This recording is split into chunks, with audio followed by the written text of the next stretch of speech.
Entender o ser humano não parece fácil. Algumas áreas do nosso cérebro são desconhecidas até mesmo para os médicos. Por outro lado, existem outras que representam cada parte do corpo.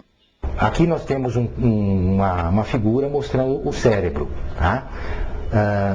Essa figura aqui está mostrando uma metade do cérebro, a metade esquerda de um cérebro, e aqui a metade direita.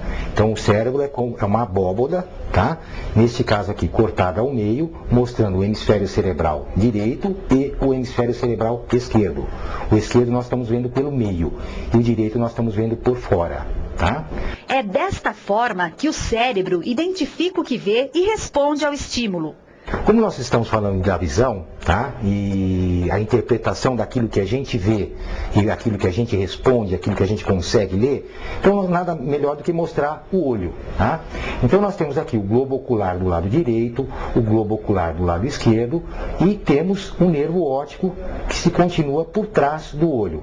Esses nervos se encontram nesta regiãozinha aqui, fazem um cruzamento e vão lá para trás, aqui ó, nesta região chamada região occipital. Tá? Dentro do olho, no fundo do olho, tá? Nós temos as células visuais sensitivas, tá? Que funcionariam como câmeras, mini câmeras, que elas vão captando a mensagem e levam pelo nervo óptico lá para a região occipital. E lá será interpretada a imagem daquilo que nós estamos vendo. Numa determinada área, concentram-se várias outras partes que determinam os movimentos de todo o corpo. Nesse cérebro aqui, nós podemos ver uma outra coisa. Nós temos uma área aqui, esta área chamada área de Broca, que é a área responsável pela fala.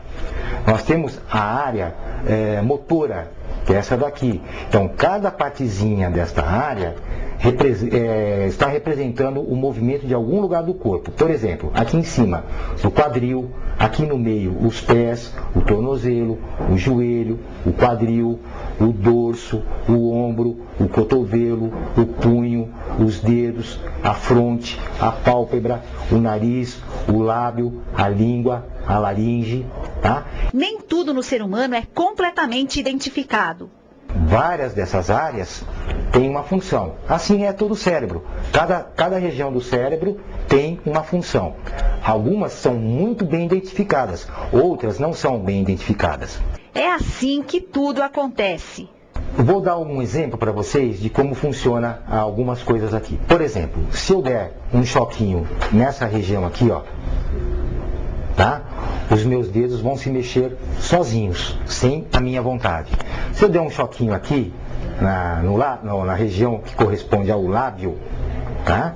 Então a minha boca vai entortar para algum lado, dependendo do hemisfério cerebral que eu estiver estimulando. Quando alguma coisa interrompe o trajeto normal...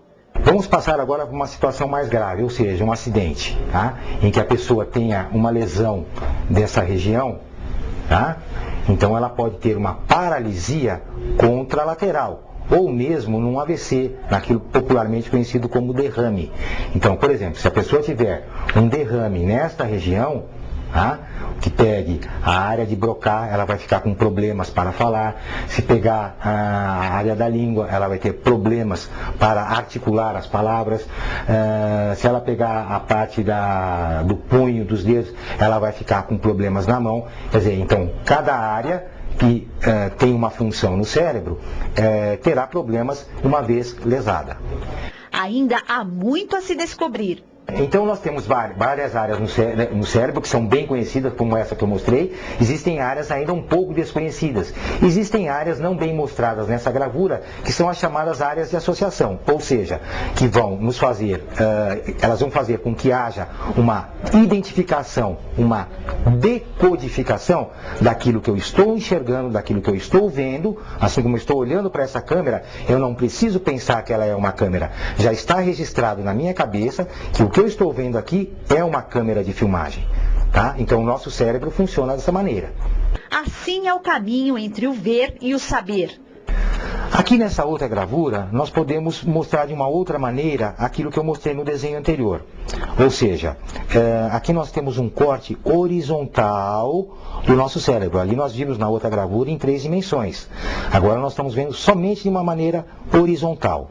Então aqui nós temos um objeto colorido, nós temos o olho direito, o olho esquerdo, o nervo óptico do olho direito, o nervo óptico do olho esquerdo, que se juntam, se cruzam e vão, através de uma estrutura que é esta daqui, chamada radiação óptica, se dirigirem à região occipital, que é a área responsável pela visão. Neste outro desenho aqui, tá? Nós temos um cérebro visto de perfil e exatamente a pontinha do cérebro, que eu falei para vocês que estavam a 4, 5 dedos da nuca, tá? Nós temos o córtex visual primário, esta área roxinha aqui. É essa área que faz a interpretação de todas as imagens. Resumindo, sob um novo ângulo, as coisas se passam desta forma. Ao redor do cérebro, tá, nós temos inúmeras áreas de associação que faz com que nós decodificamos o que estamos vendo, decodificamos o que estamos ouvindo e fazemos uma associação daquilo que estamos vendo, daquilo que estamos ouvindo e podemos falar. Assim como eu estou falando com vocês, olhando uma gravura, dizendo que isso aqui é um olho, eu estou podendo reconhecer isso como um olho, eu não preciso pensar que quando eu vejo essas duas bolinhas aqui, pensar o que ela é. Eu já sei que é um olho, tá? Então, essas áreas de associação, elas estão de permeio ao tecido cerebral. Então, tem várias áreazinhas aqui que fazem essa decodificação, quer seja para falar, quer seja para ouvir, quer seja para olhar e assim por diante. É assim que funciona o nosso cérebro, o órgão, para nós, mais nobre do corpo humano.